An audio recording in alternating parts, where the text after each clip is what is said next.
bugger.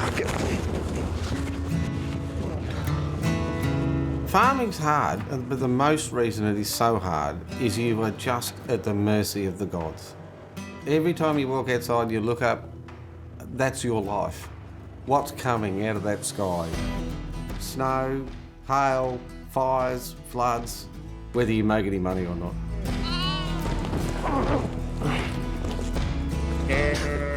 That's how we're going to do it. I don't think Rob knows how to be anything other than a farmer, but I think the drought has really worn Rob down. It's relentless. You don't have a good day. Oh, you're alive. Lambing last year would have been the toughest lambing I've ever had in my entire life. Because I was losing lambs that I shouldn't have been losing because we're in the drought. I nearly cried. I thought, I don't know if I can keep doing this. He didn't make it. Bugger! He has a very strong sense of right and wrong. If he does anything, he does it 110%. If he believes in anything, he believes in it 110%. But I never would have imagined him getting involved in political sort of issues. So what really has changed my life is the emergency services levy that the government announced in December 24. And I thought, this is just not on. I've got to do something about this. Let him tell his story. A big round of applause for Rob. Make your way up.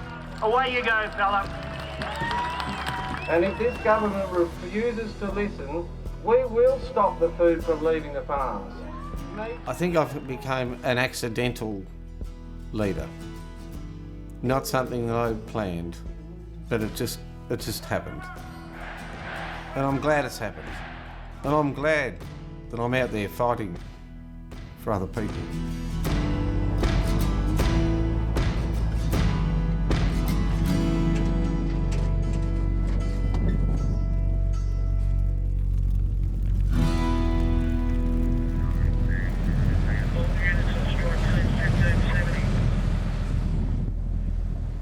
God, it makes a mess, doesn't it, fires? Look at the Christ it makes. It destroys everything. It's extremely important for Rob to be part of the CFA, the Country Fire Authority, and to volunteer with them. Well, I can get them. Yeah, if you want, yeah. I got plenty of water. Just in those little bits. Yeah, see that? Yeah, there's one in front of me too. Yeah. The people in those fire uniforms fighting the fires out here aren't paid firemen. They're farmers and local community people. So I became a volunteer because we all did it. But then as I got older, I think there was a little hidden dark secret in the background that's actually really probably motivated me to be a really good volunteer, was because of my past. He was always on the fire trucks, but it was never brought up. We never spoke about it and we never asked about it, ever. It's a wacky story, like it's hard to believe. Like it's sad, but it's also very interesting because it's a real story, it's the truth.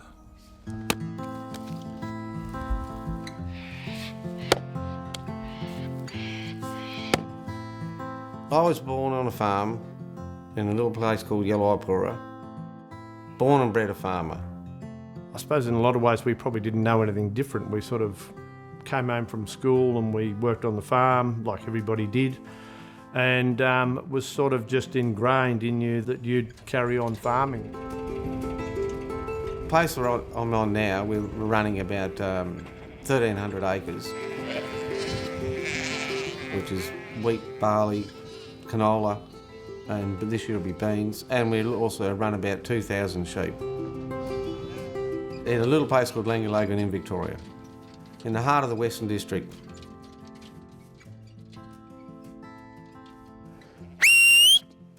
So that's Mavi in the front. This sheep, Rogie, he's quite remarkable. He swallowed a teat off a bottle when he was little. We never saw it come out the other side. God, he's ugly though. Like, he's a really ugly sheep. He's not. He's beautiful. He's really ugly. Yeah, you've upset him. Oh, I think there's a lot of things that make us an unlikely couple. There's an age difference, a city country person difference. Who doesn't love a milkshake? But I think we're both very strange in our own way and in the same ways in some respects, which makes us totally perfect for each other. This is Charlie. He's our friendly 40-year-old cockatoo that wants to kill me. But I think he just doesn't understand you or know you or something. There wasn't any intensive care unit or outpatients before me. I think everything just went straight to the morgue. Yep, pretty much. Straight to the morgue. I think he really does love what the animals have brought to his life. Rob would be totally heartbroken if something happened to any of the animals, despite anything that he tells anyone else. Absolutely heartbroken. So I grew up in Melbourne, miles away from any farm land or farm animals. My whole family is really into the beach and surfing, and I just always really liked things to do with animals, and in particular like farm animals. Yeah, I did everything you're supposed to do in Melbourne, had the big career, had the house. It just didn't really feel right, which is what led me to go searching for some kind of property. The first time I've actually ever spoke to Sunny was when she rang me and she wanted to talk to me about buying some land somewhere in rural Victoria. And I said, yeah, I'm happy to help you find somewhere. And then we found this farm and we both thought, this is a great place to buy. And so we decided to buy that together. There was sort of no expectation of it being a romantic relationship from that point. Certainly not, particularly with this guy that wouldn't even let his dog inside. It was bloody beautiful. We'll go 50-50 in this farm. 50-50 the loan, 50-50 the business, and we'll run it as a business. See, aren't you glad I got you into getting a coffee? He was a bit of a grumpy old farmer, I think, at that point. I think I realised over time that he could be fun if you really pulled it out of him. Are you eating that, Rob? It's supposed to be for the cows. Well, it's actually not that bad. I really loved her work ethics. Like, she's a gritty little lady. We should give this a go. So we did. And we've never looked back. And she moved in and she thought, oh, this is going to be great. And I said, well, I've got 4 daughters and there's possibly grandchildren that could be coming to stay. And she said, oh, well, that's what it's going to have to be, I suppose. Looking for someone who loves farm animals more than life itself. Please Inquire within.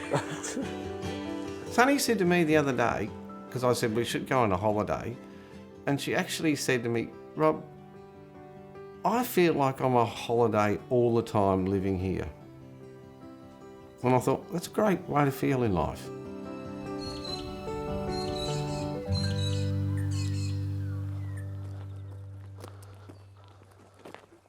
But we desperately need more rain, a lot more. If we don't get good rains in the next month, we'll be in a lot of trouble.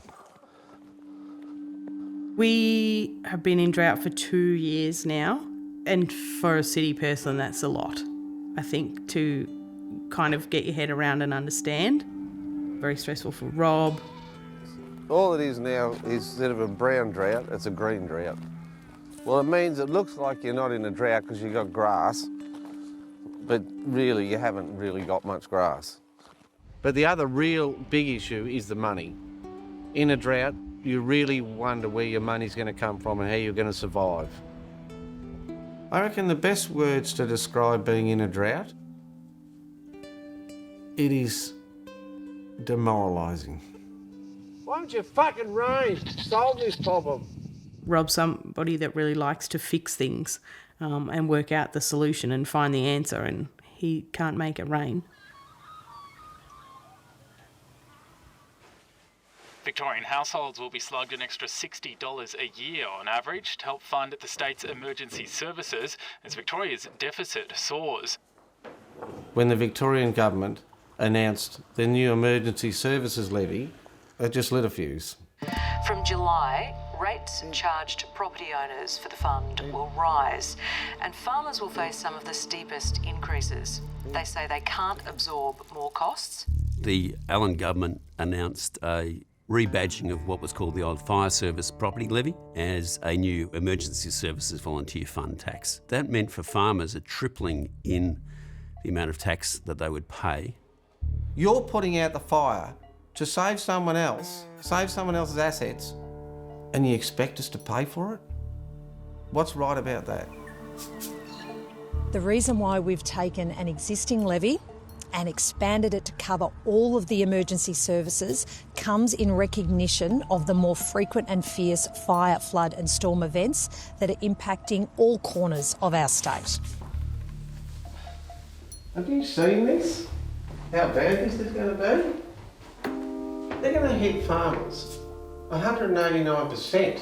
And he, from that moment on, was like a dog with a bone. Like, he was not going to let this go. Mine's going from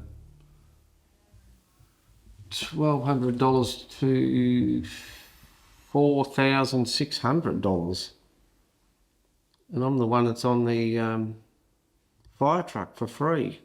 My first thoughts were talk to a politician, and then I thought, no, that'll be a waste of time. And then I thought, well, I've got to get it out there somehow, publicly, so everyone knows, not just the farmer.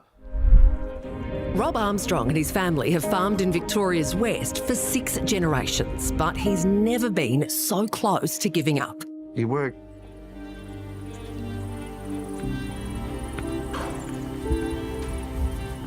Seven days a week, rain, hail, sun, trying to provide food for everyone else. You feel like, why do we bother?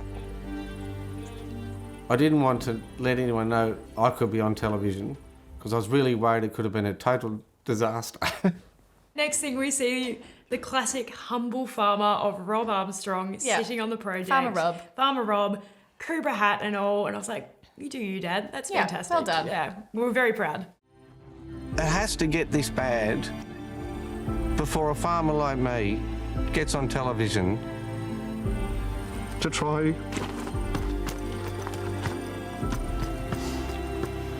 to get people to listen. I'd never heard of this Rob Armstrong fellow until I saw him on the project, and sparked my interest with the fire levy and got in contact with him. And I said, what we should do is take a heap of fire trucks down to Melbourne and create a bit of exposure and let people know what was going on. Protesters angry at the Victorian government's new emergency services levy brought peak hour traffic to a crawl this morning. It was absolutely frightening doing what we did, trying to organise about 40 or 50 fire trucks and a heap of utes. It was a really daunting thing, but it was also a buzz. If this gets passed, and it does get in, what's happened here today, is not even remotely close of where it's going to end up. We've introduced this change because we want to increase support for our emergency services, to bring funding to the state emergency services. Go and fight your own fires. We've had enough. I credit Rob for single-handedly starting the whole awareness protest. It was like a snowball. It just kept gaining momentum and everyone was jumping on board. Thousands descended on State Parliament today to vent their anger about the government's hiked emergency services and volunteers fund. What do we want? When do we want it? Now! So as the rallies grew, I decided that it was probably time to tell my personal story, which I find it really hard to talk about, and especially doing it in front of so many people. But it had to be said. In February 1969, 2 fires tore through Victoria. A woman was babysitting 4 kids, 2, 4, 6 and 8 years old. They were badly burnt. I was one of those children. You know, there's 15,000, 20,000 people there. There wasn't a dry eye in the area, and you could have heard a pin drop in Melbourne.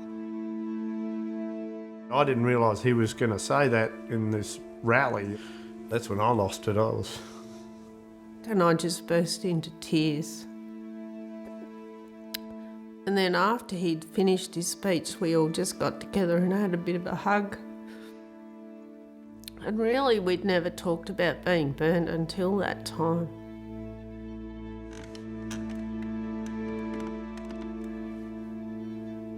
I'd love to tell you the whole story about it, but it's pretty hard to do.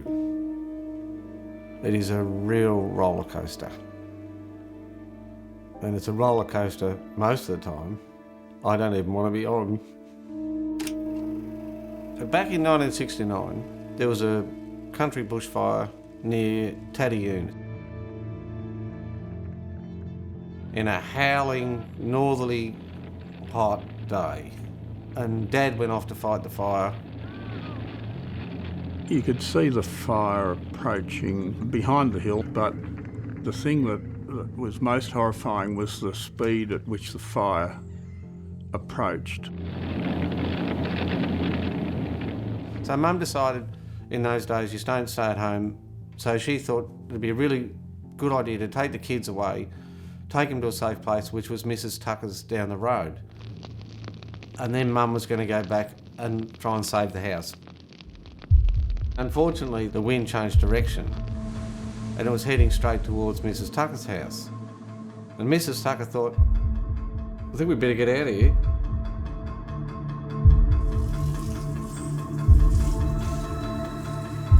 And then wrapped all of us kids up in wet towels. And she put us in the front of the FJU.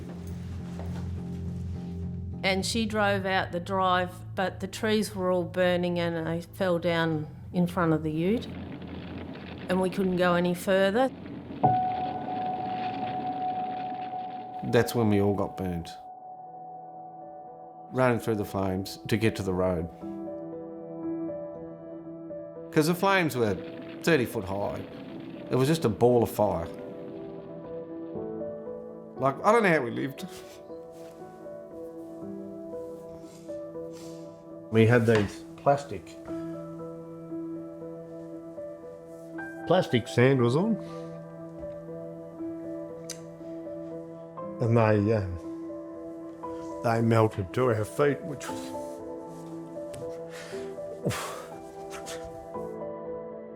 But I do remember sitting out on the road with Mrs. Tucker, and she helped cover us up with a woolen blanket.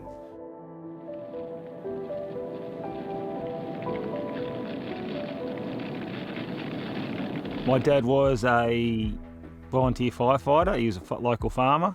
They were driving along the road, and then all of a sudden up ahead was this tarpaulin or a hessian bag or something. And so they pulled up and they pulled it back, and here 4 little kids were and Mrs. Tucker. He didn't know how they survived. They were burnt. It was a horrible day. I was 4 years old at that time. Bit of a tough day.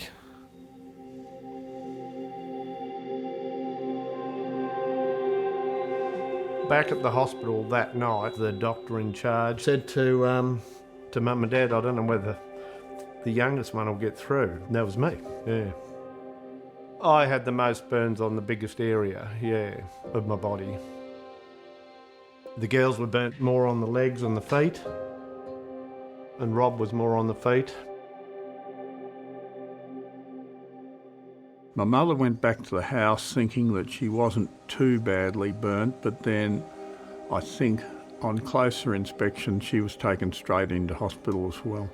But she was terribly concerned about the welfare of the children. That was her main concern.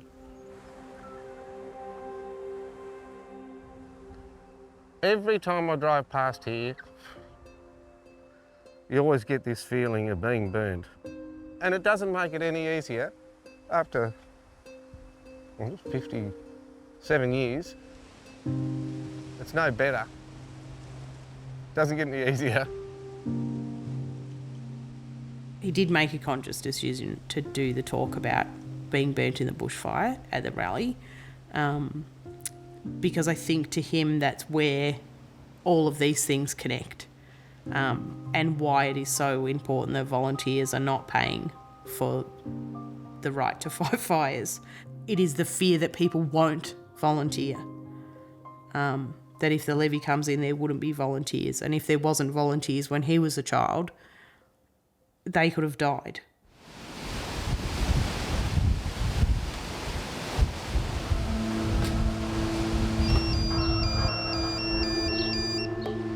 Fire. Got one. Every time a fire starts, I'm a mess. I mean, so nervous. Really, like I'm not good. And this emergency warning has been issued for Mitta Valley, including Dallandoon, Estale. There is a bushfire moving in your direction. Leaving immediately is the safest option. And the only thing that keeps me going is what Mrs. Tucker did to save us. And because of that day, it's made me, I think, probably pretty driven. Because I'd love to be one day in a situation where I could help someone like she helped me. The little demons in the back here are going, someone needs your help. You've got to get out there. Where do we want it? What do we want? Where do we want it? My name is Rob. I'm a farmer and have been in the CFA volunteer for 39 years. He's accidentally falling into a position where he's now the face, the brand, the leader, the unofficial leader of what we're doing. Now you see what Rob's doing and he's got confidence, he's just grown into that position. Yeah, when he came out publicly, it was quite cathartic for him. I think it was a really beautiful, poignant moment for him. Rob Armstrong, he's a farmer from Ararat, and he will be hit by this tax. He helped organise Friday's rally, and he joins me now. We love farming. It's in our blood. Well, it just feels like extortion. It's just bloody horrible. I can't believe how much public speaking, how many television stations I've spoken to, how many cameras I've been in front of, how many radio stations I've been on. The controversial emergency services tax will be delayed for 2 years in a win for struggling Victorian farmers. That's actually really good. They're showing the drought.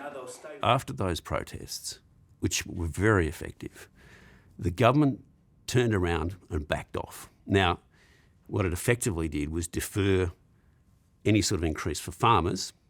They basically deferred it till after the election.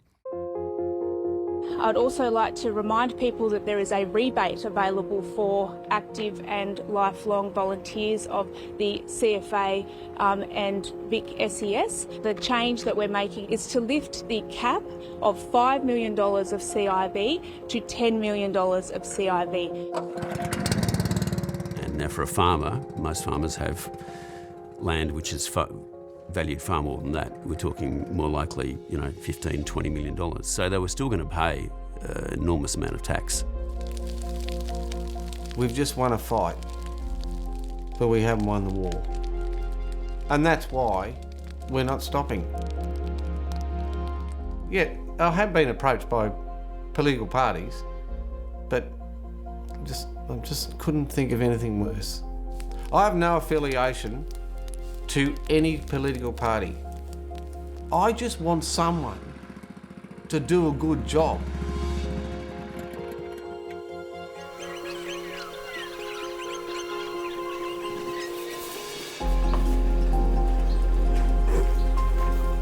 Since this has all started, it's actually really made me think a lot more about my past, of what happened that day. And there's so many gaps. But now I'm really interested in trying to find a lot more.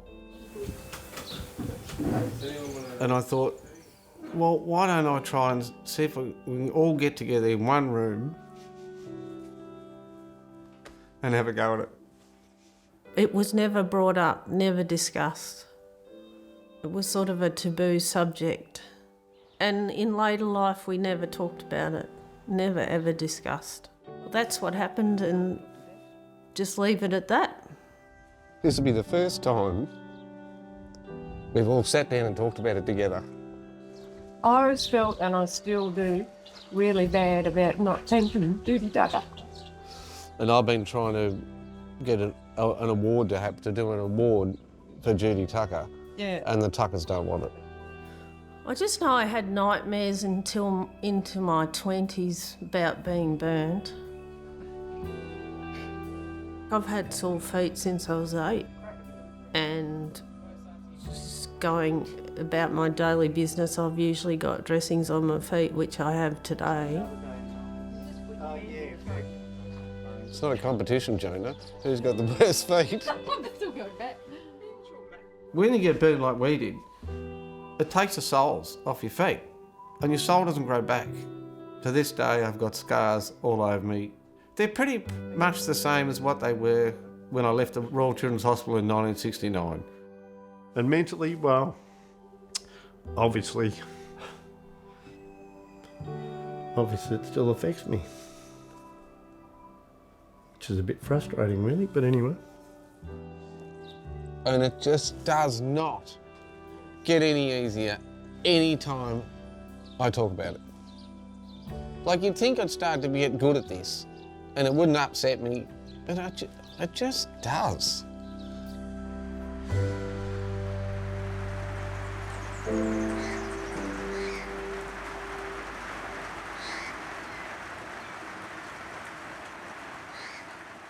God, how nice is it to sit here and just see this beautiful, steady rain. It's so different from what it's been the last 2 years. It's great. It's a godsend. I think we might be at the end of the drought. Might actually make some money for a change. Takes so much pressure off. And it's such a big relief.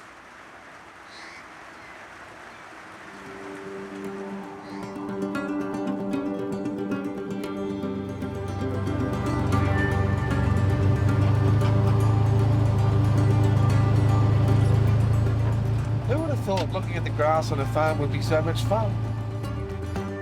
Farming's fucking hard. And you really only do it for one reason, is to supply food to other people. Australia produces enough food for 80 million people. I'm one of these people that fed 80 million people. And it makes you feel really good. Good boy. You need to do a head shake.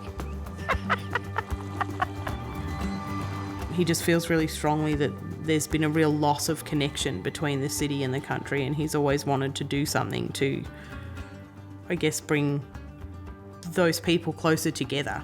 Really what he wants is for farmers to have appreciation and respect. Farming's had its ups and downs. I think he'll come out of that. Definitely see Rob right here to the end. I don't think he loves anything as much as he loves being here. We'll both be here. We love it here.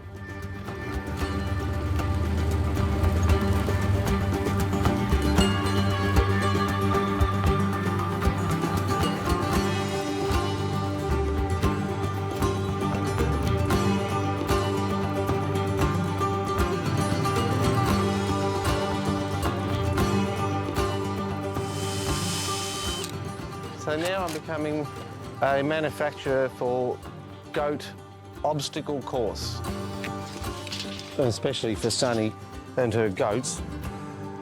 And she thought it'd be a great spot to sit over there. You could have bickies and cheese and beer and sit on it and watch the goats play on it all at the same time when the sun's setting. How romantic is that? That's better than flowers.